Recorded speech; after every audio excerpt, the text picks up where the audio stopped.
AM 560, The Answer. Now, from the Signature Bank Studios, this is Chicago's Morning Answer with Dan Proft and Amy Jacobson on AM 560, The Answer.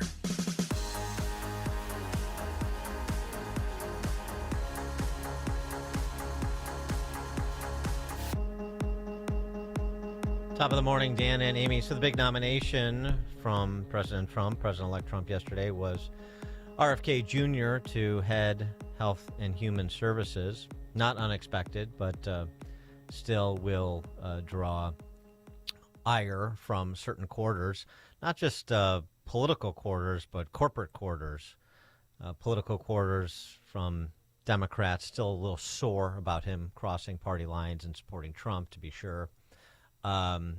Political quarters like agencies that have a problem of being captured by those they're supposed to regulate. So FDA, CDC, NIH, the public health agencies that are often in service to big pharma or big ag and not the American people. And of course, RFK Jr.'s MAHA movement, if you will, Make America Healthy Again, is something that he has been talking about the entirety of the campaign, even while he was a candidate and before he joined ranks with Trump. This was RFK with Dr. Phil talking about child obesity in America. Want us healthy, but they actually make more money if we get sicker. And then, of course, the pharmaceutical companies, if you have a chronic disease, you're a lifetime patient. This drug, Ozempic, cost $1,500 for a week. And there's now a bill before Congress that would force the insurance companies, Medicare, to pay for it for every American who's obese. Well, that's 74% of our population. Right. That's going to be $3 trillion a year. And for a tiny fraction of that, you could give every American 3 meals a day of organic food and diabetes would disappear overnight. You know, diabetes is treatable with food, right, with exercise, and obesity is. What a concept. For more on the RFK Jr. nomination, pleased to be joined by Professor Martin Kulldorf, former professor of medicine at Harvard University and Mass General Brigham, and founding fellow of the Academy for Science and Freedom. Martin Kulldorf, thanks for being with us again. Good to talk to you. Thank you. Good morning. So your reaction to RFK Jr.'s nomination? Well, one of the things that he is pushing is to return to evidence-based medicine for the health agencies, CDC, FDA, and NIH, and I think that's very important. During the COVID pandemic, evidence was thrown out the window with questioning natural infection-acquired immunity for COVID, with pushing masks even though they had no or minuscule benefits, the school closures, which created so much collateral damage on education, both in sort of the academic part, but also the social aspects of children and mental health. So it's really good that he is pushing for return to evidence-based medicine and the fundamental principles of public health. The specifics, his specific sort of areas of focus, though, I do want to talk about COVID, but you know, the quality of our food supply and the political power of pharma. I mean, what's your reaction to those sort of two culprits that he talks about quite a bit? Well, I think he's right about the pharmaceutical industry.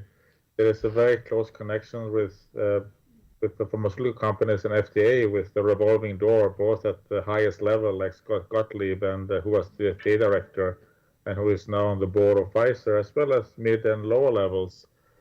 So that's a problem. Scientists who have to evaluate the efficacy or safety of drugs, they are also receiving research grants from the pharmaceutical companies. Not all, I have never received it, but many do. So there is a problem of conflict of interest, and I think FDA needs to be an independent agency that is not connected to the pharmaceutical industry and who doesn't receive funding from the pharmaceutical industry. So he's 100% right about that. And toxins in our foods, the quality of the food that we eat, the diets, the mass processed foods that he talks about. Well, we do have a chronic disease epidemic among children, and it's not just the foods, the obesity. There's also malnutrition among people in the U.S. There are problems with asthma, allergy, and so on, and we need to solve those problems. And I think we owe it to our children to do it. There's also a problem with mental health in children that has been increasing the last few years. So those are very, very important things to do, and it's not easy. It's not easy to solve them, but you have to try. If approved, I mean, what should his first line of business be when he becomes HHS secretary? If he could remove the conflict of interest between FDA and scientists on one hand and the pharmaceutical industry on another, it'll be politically hard, but that would be a huge game changer.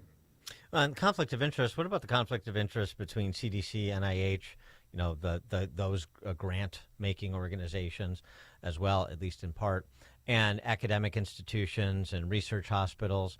They when they become politicized, as they have been, then all of a sudden, we only want research in that draws sort of these preordained conclusions. We see that happen a lot too, and research that doesn't get sidelined, it doesn't get published, or it gets muted. So that's true. The scientists are depending on research grants from NIH, specifically less from CDC. We saw during the pandemic that a lot of scientists did not dare to oppose the misguided, unscientific views of Fauci and Birx and the CDC directors. So I think we have to decentralize NIH and the funding mechanism. And also ensure that there's an open scientific discourse, so that when there are different scientific views, and that's always going to be the case because it takes time to sort of establish what the truth is. When there are different ideas, they have to be openly discussed. They cannot be censored as they were in the pandemic, or people having slander for saying a view that is against the prevailing narrative within the government. What do you want from RFK Jr. in terms of an accounting for all the policy decisions that were made by these public health agencies during COVID and how they made them? Is there, areas where we still don't have all the information that we probably could have if these agencies were more transparent about gain of function research, about the origin of the virus, more in addition to the congressional testimony of Tony Fauci about how these decisions were made to recommend masks and 6 feet apart and the other quote unquote mitigations. What questions do you still have? What tranches of information do you want? I hope that RFK Jr. and Donald Trump will open the communications and emails from these agencies during the pandemic. Why did they close the schools without any evidence? Why did they push masks? And why did they deny national infection-acquired immunity? So I think it would be fantastic if all that can be opened for journalists and others to pour through and find out why did it go so wrong. I also think we need to have a COVID commission that will look into the various aspects of the pandemic to see what went wrong, why did it go wrong, and how should it have been done, because there will be another pandemic sometime in the future. I don't know if it'll be 5 years from now or 50 years from now, but it will come. When that day comes, we cannot afford to do the same mistake that we did this time. Do you think they just made their decisions, though, because other countries were having school lockdown, so they thought, well, if they're doing it, then we should be doing it? Actually, I think U.S. was the driving force, the first school to sort of declare that they were going to closed down in-person teaching was Harvard University. And course. that was done very early before any government, before the US government pushed it. And when Harvard did that, other universities and colleges and high schools and elementary school followed suit. So I think a lot of the culprit is actually in the United States. For sure. Harvard leading the way as usual. The reckoning here, Fauci, Birx in particular, not just in terms of the decisions they made and how they made them, but also their role, along with Francis Collins, in censoring and attempting to silence people like yourself that had expressed some substantive skepticism or have drawn different conclusions based on the evidence. What would you like to see in terms of making the public record reflect what they did in a way that maybe hasn't been driven home as much as it could be because they had political cover from the previous administration or the outgoing administration?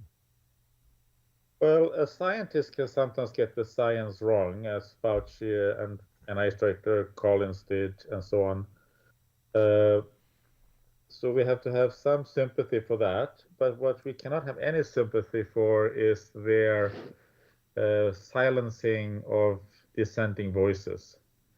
When there were other views, they should have organized scientific debates, discussions with from different perspectives. Instead, in the words of NIH Director Francis Collins, they requested a devastating takedown on me and my college, who proposed focused protections instead of school closures and lockdowns.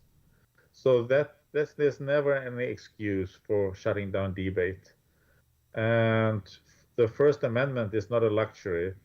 The First Amendment for free speech is the most important when there is a national crisis. It was written during a national crisis, right after the War of Independence. So the founders, they knew that that's when freedom of speech is most important, when there are critical issues to be decided. And instead, the First Amendment was thrown down the trash hill. I wanted to go back to something you said, to the mental health crisis in this country. So we have Ozempic to deal with obesity. We have Adderall to deal with mental health challenges. I mean, just your review of where we are right now, this therapeutic culture. We were talking about this before COVID, the number of Americans and kids that are on mood-altering drugs. And now maybe with RFK Jr., we're going to get a return to that discussion because it's even worse. And so the sort of the culture that suggests there's a magic pill to make everything better. Yeah, this is a dangerous path to go down. Obesity is a huge problem among children and adults also, of course. But the solution are healthy foods and exercise, not pharmaceutical pills. And in terms of mental health, I think the psychiatric drugs is a big mess. There are major side effects. People are getting addicted to them, and it's very hard to end their use because there are side effects when you try to stop them. So these psychiatric drugs are huge problems, both in the U.S. and in other countries. And I mean, just on that topic, we've discussed it a bit on this show before because I don't think this is getting the attention it deserves.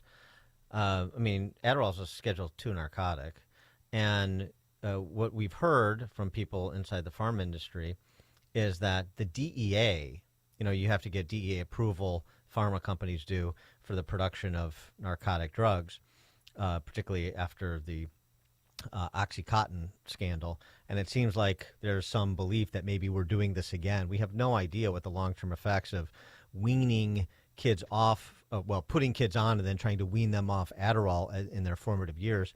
And the DEA is reducing the requested production amounts of some of these pharma companies of drugs, specifically Adderall. And so it sort of it prompts the question, what is the DEA thinking, or what does the DEA know that we don't? Yeah, I don't know, but we need to do much more scrutiny for drugs before they are approved and before they are used. We use drugs can be life savings. They are very important drugs, and vaccines are very important. But we can't let us sort of approve any type of drugs without strict scrutiny.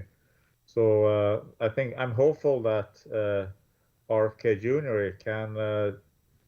can improve this by cutting the close ties between FDA and the scientific community on one side and the pharmaceutical industry on the others, so that FDA goes back to really scrutinize and only approve drugs that has been proven to be effective, and then at the same time has very rigorous drug and vaccine safety system in place to pick up unexpected adverse reactions. Dr. Martin Kulldorf, former professor of medicine at Harvard and Mass General Brigham, and founding fellow of the Academy for Science and Freedom. Dr. Kulldorf, thanks for joining us as always. Appreciate it. Thank you for having me. Thank you. And he joined us on our turnkey.pro answer line. Connect with Dan and Amy using the AM 560 mobile app. Download it today at 560